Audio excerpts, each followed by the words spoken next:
Days of Our Lives Spoilers, November 6th, Unexpected Compassion, Family Tensions, and Surprising Revelations. Gwen's heartfelt moment, showing vulnerability behind the tough exterior. Thursday's episode of Days of Our Lives brings an unexpectedly poignant turn of events as Gwen von Leuschner Emily O'Brien steps outside her typically guarded persona to demonstrate genuine human compassion. While Gwen has cultivated a reputation for maintaining emotional distance and displaying a nearly impenetrable facade, the upcoming episode will showcase a different facet of her character that many viewers rarely witness. The catalyst for this emotional breakthrough centers on E.J. Dimra's devastating family situation. E.J. finds himself in an agonizing predicament where he faces potential estrangement from his newborn grandson, a loss that strikes at the very core of his identity as a grandfather. The situation becomes even more complex and emotionally charged with the revelation that Rafa Hernandez Galen Gearing has been granted an honorary grandfather status, a development that amplifies EJ's sense of exclusion and heartbreak. Rather than dismiss his suffering with indifference, Gwen will surprise those around her by offering genuine emotional support and understanding. Upon learning the distressing details of EJ's predicament, Gwen will make considerable effort to comfort him during this vulnerable period. Her willingness to listen and provide solace demonstrates that beneath her frequently cold demeanor lies a compassionate individual capable of profound empathy. This moment of tenderness not only provides EJ with crucial emotional sustenance, but also reveals important character development for Gwen, suggesting that her capacity for kindness extends beyond her immediate circle. Theo's unsettling behavior creates growing concern for Abe. In a parallel storyline, tension and unease permeate the Carver household as Theo Carver Tyler Joseph Andrews exhibits troubling behavior that deeply unsettles his father, Abe Carver James Reynolds. The source of Abe's mounting anxiety stems from multiple concerning factors that converge to create a perfect storm of paternal worrying. Theo's recent acceptance of the prestigious DiMera CEO position has become a significant source of internal conflict for the younger Carver. The weight of such a powerful corporate role, combined with the notorious DiMera family's complicated and often dangerous history, has clearly begun to weigh heavily on Theo's shoulders. Abe's concerns about his son's involvement with the DiMera organization run deep, as he understands firsthand the treacherous waters that surround the company and its leadership. Adding another troubling layer to the situation is Theo's apparent awareness or recognition of Liam Saleko Hank Northrup. This acknowledgement raises questions about what Theo may know regarding Liam's background, intentions, or connection to the DiMera enterprise. Whatever the nature of this recognition, it clearly registers as concerning to Abe, who becomes increasingly anxious about the implications. The combination of Theo's DiMera involvement and his apparent knowledge of certain individuals creates an atmosphere of underlying tension and unspoken dread. Paulina receives cautionary counsel, a warning about marital strains. Meanwhile, Paulina Price Jackie Harry encounters Roman Brady Josh Taylor, who extends a word of warning grounded in his perceptive understanding of relationship dynamics. Roman's intervention stems from his observation of escalating tension between Paulina and her husband, Abe, a strain that has been building progressively. The root of their marital discord originated when Paulina encouraged their son Theo to pursue his ambitions, advice that ultimately led him toward accepting the DiMera CEO role. While Paulina's intentions were rooted in maternal support and desire to see her son flourish, the consequences of this guidance have created unexpected friction within their marriage. Abe's reservations about Theo's connection to the DiMera family, combined with his concern about Paulina's apparent endorsement of the decision, have created a chasm between them. Roman, drawing upon his extensive experience navigating complicated relationships, recognizes that the current tension between Paulina and Abe possesses the potential to escalate into something far more serious and damaging if left unaddressed. He likely reminds Paulina that Abe's skepticism regarding the DiMera organization is not without merit. His concerns are rooted in legitimate worrying about his son's safety and well-being. Roman may counsel Paulina to actively work toward reconciliation with her husband, emphasizing that immediate communication and compromise are essential to prevent their relationship from deteriorating further. The message is clear: swift action must be taken to heal this growing rift before irreparable damage occurs. Stephanie and Alex pursue an important discovery, shifting focus to another compelling subplot. Stephanie Johnson Abigail Klein and Alex Kyriakis Robert Scott Wilson are poised to uncover significant information that could have far-reaching implications for multiple people within Salem's close-knit community. The nature of their investigation remains ambiguous, as they may stumble upon additional ammunition against Jeremy Horton Michael Rourke, intensifying their existing disapproval of his character and actions. Alternatively, and perhaps more significantly, they could discover a shocking revelation regarding E.J. Dimra's involvement in a critical situation. Specifically, they might learn that E.J. has allegedly disclosed Anastasia Sand's identity to Leo Stark Greg Reichardt, a revelation that would carry substantial consequences for everyone involved. If this discovery proves accurate, it would represent a monumental betrayal of trust and confidentiality, exposing complex webs of loyalty, deception, and competing interests that have long characterized Salem's power dynamics. The exposure of such information could trigger a cascade of consequences affecting multiple characters' relationships and positions within the community. Javi and Leo navigate post-adoption emotional turmoil. In the emotional aftermath of a significant adoption event, both Leo Stark Greg Reichardt and Javi Hernandez Al Calderon find themselves grappling with profound sadness and disappointment. The adoption process, which likely carried enormous emotional weight and significance for these characters, appears to have concluded in a manner that has left both men feeling dejected and vulnerable. For Javi specifically, this difficult period becomes an opportunity for familial support to shine through.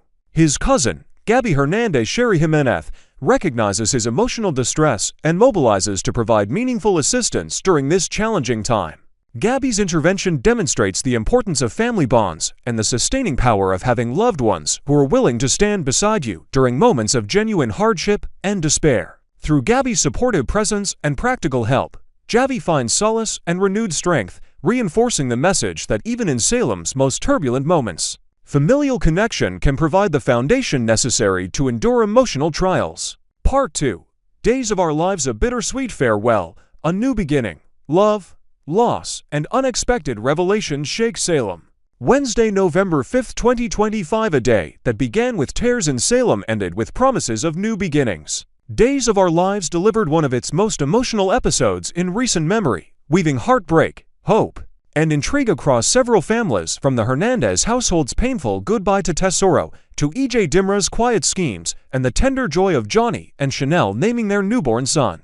It was a tapestry of love and loss, tied together with secrets that could yet unravel Salem's fragile peace. The Hernandez family says goodbye. The episode opened in the familiar, warm glow of the Hernandez home, but the atmosphere was anything but light. Leo Stark and Javier Hernandez faced one of the hardest moments of their lives, saying goodbye to baby Tesoro. After weeks of legal battles, emotional struggles, and sleepless nights, the day had come for them to let go. In the nursery, Leo sat quietly beside the crib, his fingers gently tracing the edge of Tesoro's blanket. The usually flamboyant and witty Leo, always ready with a cutting remark or dramatic flourish, seemed utterly undone. "It's funny," he whispered to Javi, his voice trembling. "I thought I was ready for this. Turns out, I never could be." Javi placed a comforting hand on Leo's shoulder, his own eyes glistening. "You gave him everything, Leo," he said softly. "And somehow I think he gave us even more." Their private goodbye was tender and deeply human, a reminder that family isn't always about blood, but about love and sacrifice. When they finally brought Tesoro downstairs, the entire Hernandez clan was waiting. Gabby was the first to step forward, pulling Leo into a heartfelt embrace. "You're stronger than you think," she whispered, as Leo fought back tears. The family gathered close, surrounding the baby with warmth and silent prayers. Even amid the heartbreak, there was a feeling of unity, the sense that, in their grief, they were still bound together. As Leo later joked, with a half-hearted laugh through his tears, "Maybe I'll just run off to Mexico with him," Gabby smiled knowingly. She understood humor was Leo's armor, and he needed it now more than ever. The Hernandez family left together, hearts heavy but hopeful, each one changed by the small soul who had brought them so much light. A new chapter for Johnny and Chanel. While one family was letting go, another was just beginning. Across town, at Belle's office, Johnny DeMera and Chanel Dupree signed the final adoption papers, officially making their baby boy their own. The young couple looked radiant, but emotional. This was more than paperwork. It was the formal start of their journey as parents. Their joy, however, was tinged with tension. E.J. DeMera arrived at Belle's office just as the couple was finishing up. His presence immediately chilled the room. Johnny's greeting was cold, and distant years of father-son conflict couldn't be erased overnight. EJ, trying to bridge the gap, asked how the adoption had gone. Johnny responded curtly before gathering Chanel and the baby to leave. It was a subtle but painful reminder that the wounds in the DiMera family still ran deep. Watching them go, EJ sighed, realizing how far he had drifted from his son and wondering if it was too late to make amends. Later, when Belle asked him if he was all right, EJ brushed it off but admitted he had spoken with Amy, the social worker, about parenthood and second chances. The conversation had affected him more than he expected. "She reminded me," EJ said quietly, "that being a parent isn't about control. It's about love and letting go when you need to." Belle smiled faintly, surprised by his introspection. But before the moment could deepen, EJ revealed another motive for his visit: secrets behind the gala.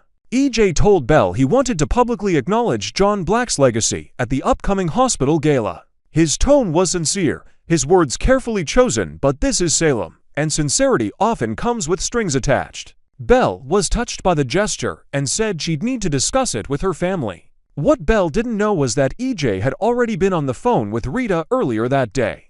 Arranging what he called a secret shipment, he believed the gala's fanfare would be the perfect distraction to move something or someone unnoticed. When he hung up the call at the plaza earlier, there was a flicker of satisfaction in his eyes. Whatever EJ was planning, it wasn't entirely altruistic. But that's EJ always 2 steps ahead, always walking the line between respectability and deceit. Still, something about Belle's compassion seemed to pierce his armor. When she revealed she wasn't going to pursue legal action against Sophia, the young woman who had wronged her, EJ's initial reaction was anger, but it quickly softened into admiration. "You did the right thing," he admitted, almost reluctantly. As EJ left Belle's office, she lingered by the door, lost in thought. There was something about his vulnerability, the rare glimpse beneath the ruthless DiMera exterior, that stayed with her long after he was gone. Love, legacy, and what comes next. By the episode's end, the tone shifted once more from heartbreak to hope. Johnny and Chanel gathered with family later that evening and announced their son's name, John Paul DiMera, in honor of both their fathers. The room filled with tears, laughter, and applause. For a brief, shining moment, love triumphed over loss. Meanwhile, Leo and Javi sat quietly in their now empty nursery, the walls still echoing with Tesoro's laughter. Javi wrapped an arm around Leo, whispering, "It's not goodbye, you know? He'll always be part of us." Leo nodded, his eyes distant. "Yeah," he said softly. "Not goodbye, just see you later." And in a darker corner of Salem, EJ watched the city lights flicker through his office window. His phone buzzed with a message from Rita, "Shipment confirmed." "Everything's in motion." A slow smile crossed his face. Salem's peace, as always, was only temporary. Wednesday's episode of Days of Our Lives was a masterclass in contrasts, joy and sorrow, endings and beginnings, truth and deception. It reminded longtime viewers why the show endures. Beneath the wild twists and shocking reveals, it's still about people trying to hold onto love in a world determined to tear it apart. Leo and Javi's heartbreak, Johnny and Chanel's joy, Belle's quiet grace, and EJ's dangerous ambition together, they painted a picture of Salem at its most human. And if EJ's mysterious shipment is any clue, the calm won't last for long.